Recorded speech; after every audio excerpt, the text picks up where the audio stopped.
Isang umaga nga nun, Miss Aya, paglabas ko ng silid, ay nagulat ako nang makita ko si Mark. Kausap niya ang aking ina at bakas sa kanyang muka ang labis na pag-aalala. "Oh Mark, ang aga mo naman yatang nagawi rito sa bahay. Anong meron?"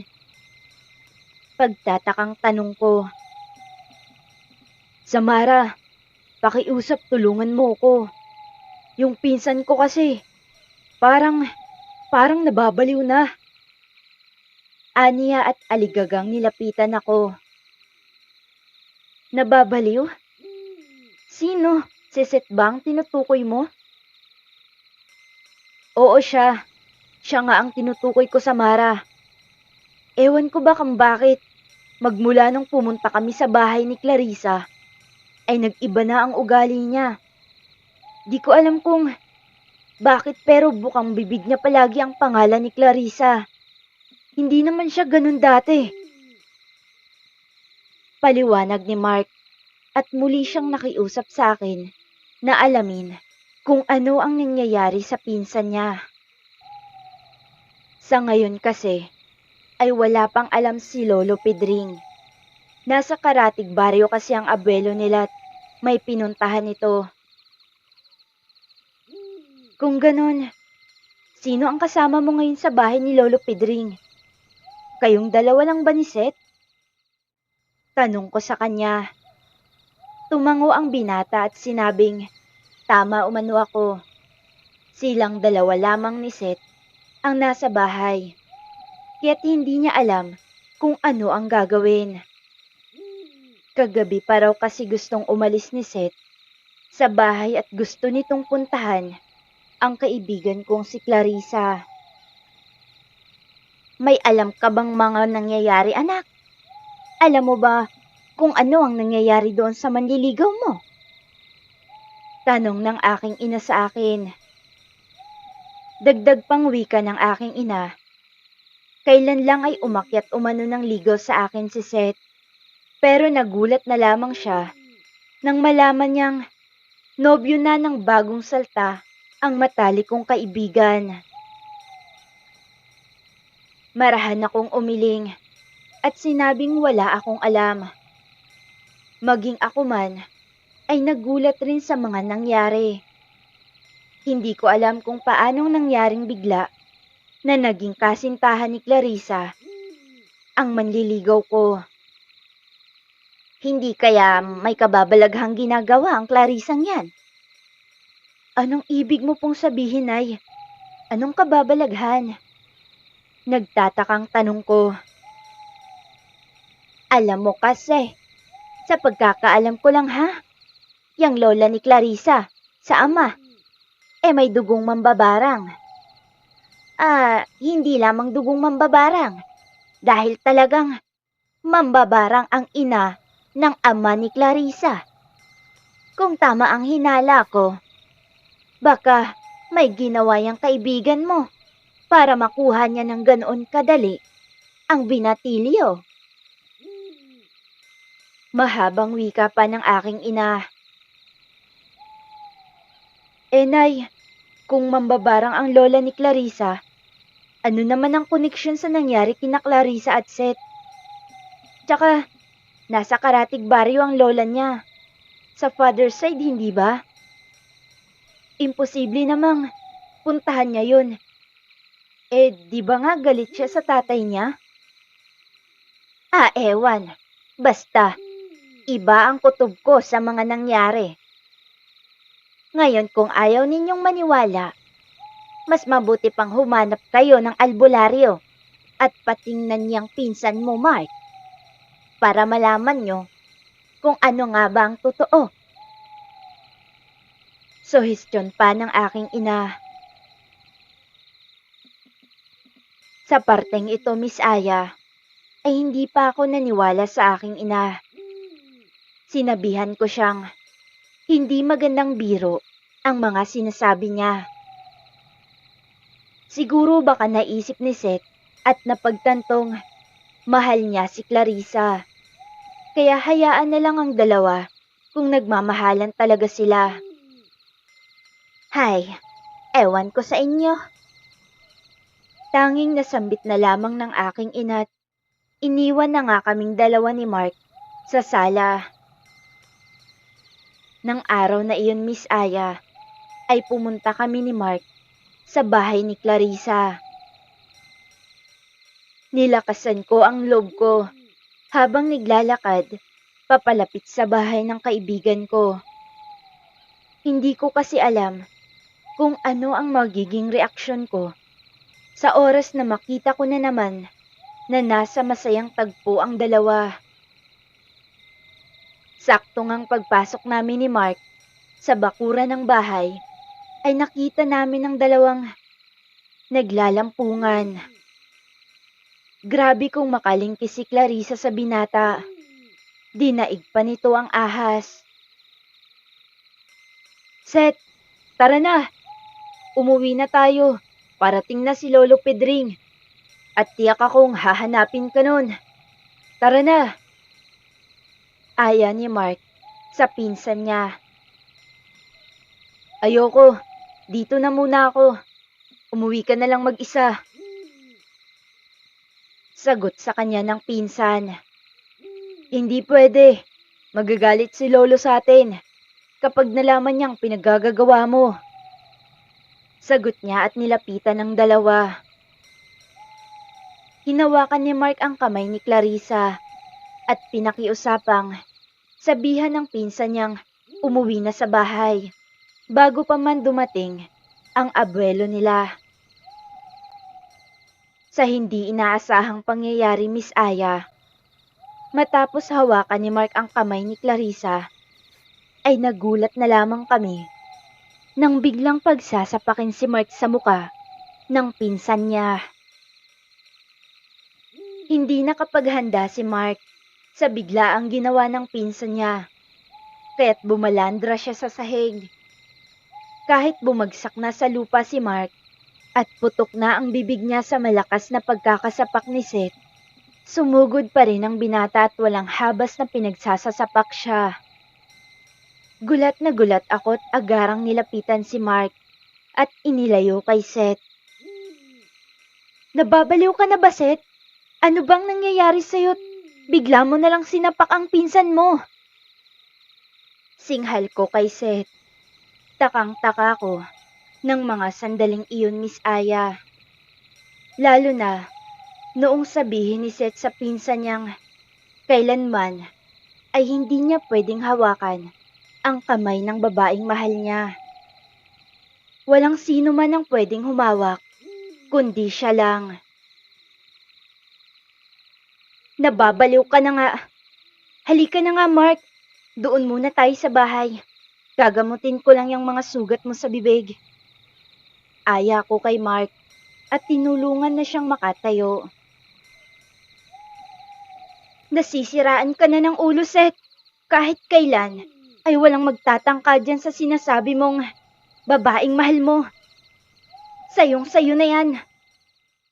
Hindi ko na napigilan ang galit na nararamdaman ko nang makita kong nasa ganoong kalagayan si Mark. Gusto kong sapakin ng binata nang maiganti ko man lang si Mark sa ginawa ng walang hiya niyang pinsan. Dinala ko na nga sa bahay si Mark at doon na ginamot ang pumutok niyang labi. Habang ginagamot, ay sinabihan ko siyang hayaan niya na lang muna si Seth kung ano ang nais nitong gawin sa buhay niya. Si Lolo Pedring na lang ang kumausap sa pinsan niya dahil mukhang sinapian ng masamang nilalang ang kumag na yun. Akalain mo ba namang sariling pinsan pinagsesilosan? Parang kinalimutan niya na ang pinagsamahan nilang magpinsan dahil lang sa babaeng si Clarissa. Dahil sa sinabi ko, ay hindi na nga pinakialaman muna ni Mark ang pinsan niya. Hindi niya rin sinubukan itong kausapin. Maging si Clarissa ay hindi niya kinausap. Ayaw niyang maulit na naman ang nangyari at baka hindi lang uso ang pumutok sa kanya. Sa pagdaan ng mga araw, Miss Aya, ay marami na akong nababalita ang hindi maganda tungkol kay Seth at kay Clarissa. Pero hindi ko lang inintindi ang lahat ng mga nasasagap kong balita. Aaminin ko rin, sa mga panahong iyon ay nagtatampo talaga ako, lalo na sa kaibigan ko.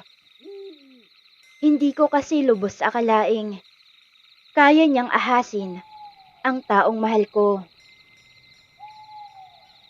Isa pa, wala man lang siyang sinabi sa akin na may pagtingin rin pala siya o nararamdaman sa lalaking mahal ko. Handa naman sana akong magpaubaya. Ang kaso lang, ni isang paliwanag ay wala akong narinig mula sa kanya. Parang hindi kami naging matalik na magkaibigan sa ginawa niya.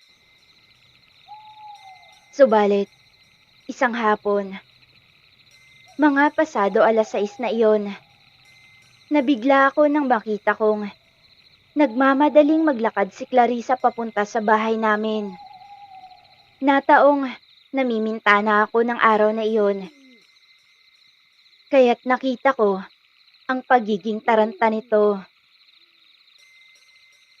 "Bakit nandito ka? Anong kailangan mo?"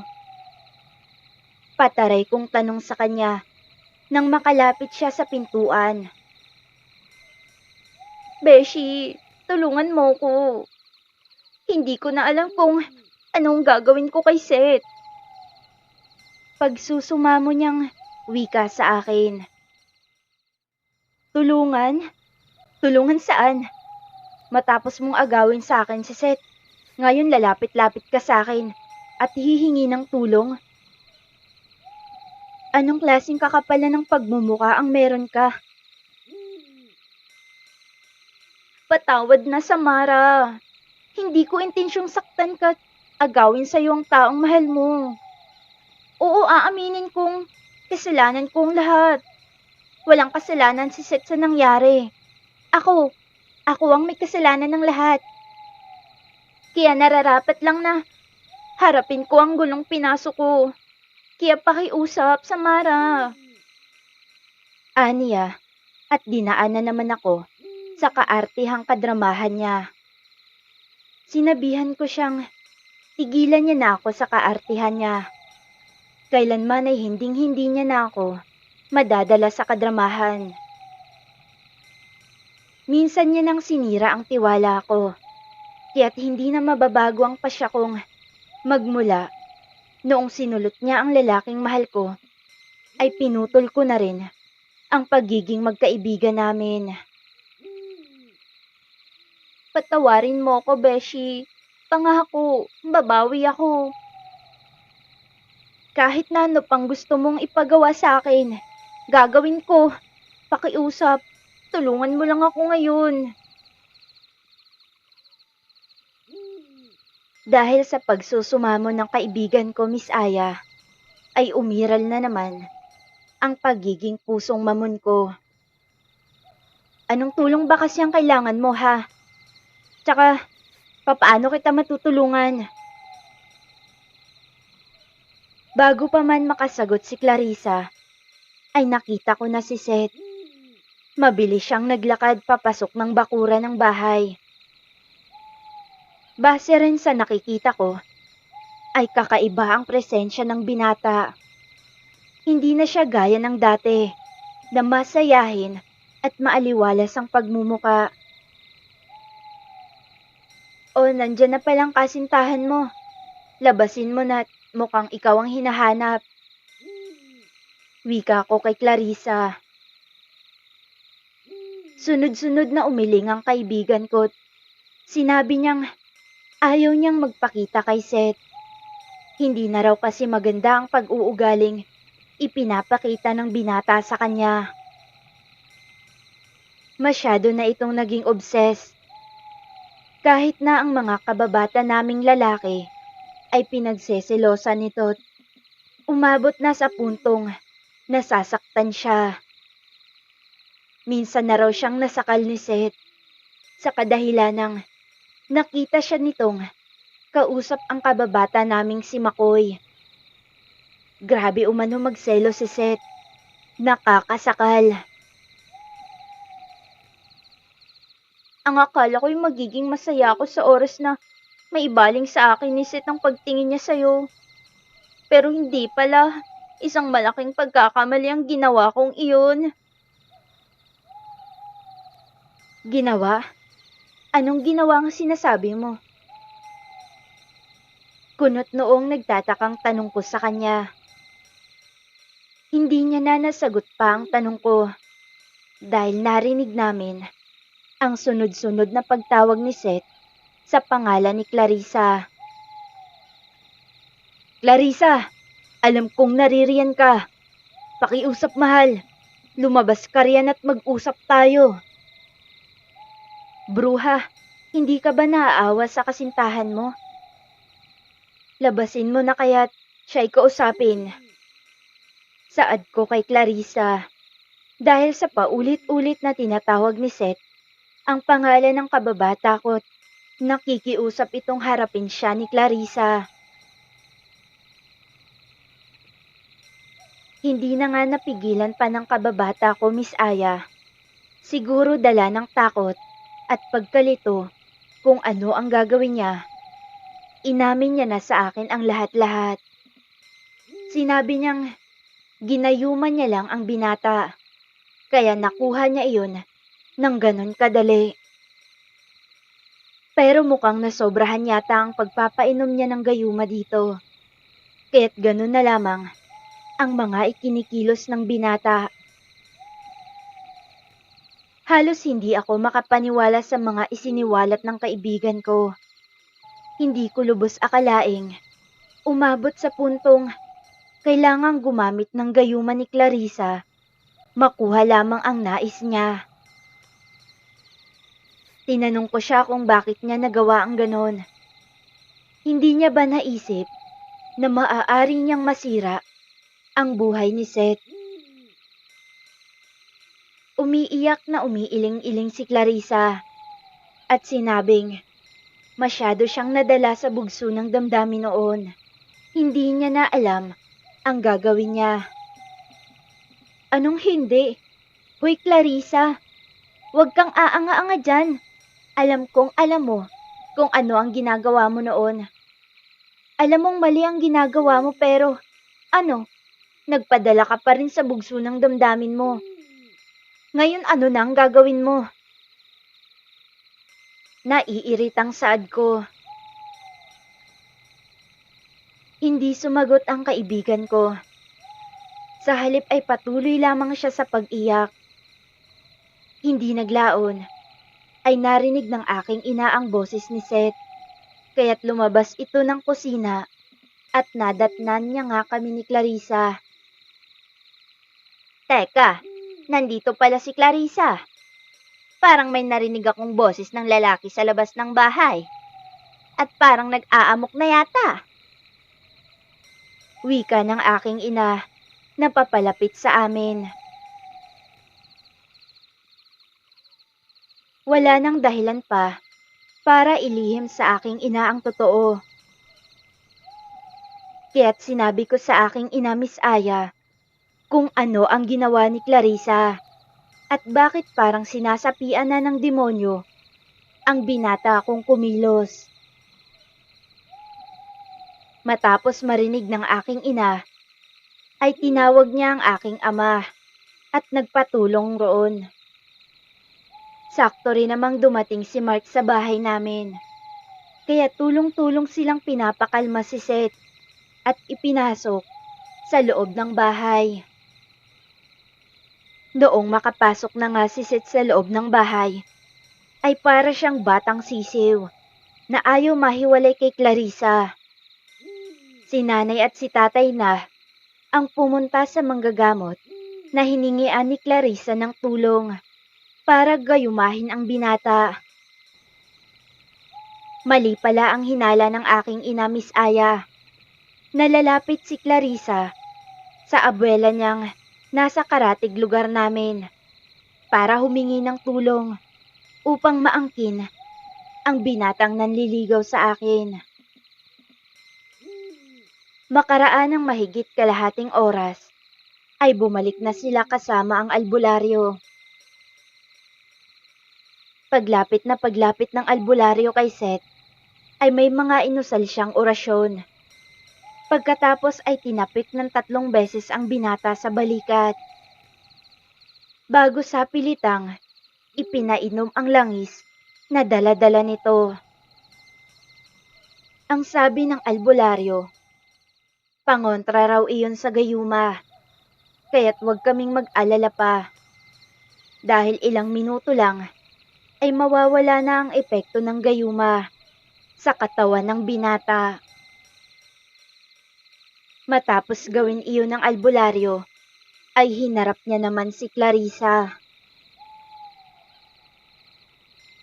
Ikaw naman kasi, Iha. Binalaan na kita noong una pa lang. Sinabi ko na sa'yong hindi maganda ang epekto ng taong gagayumahin. Pero sadyang mapilit ka. Kaya't alam ko na darating ang araw na babalik ka sa akin para humingi ng tulong para maalis ang gayumang ipinainom mo. Napapalatak pang wika ng albularyo. Kaya naman pala nagkukumahog kang gayumahin ng binatang ito.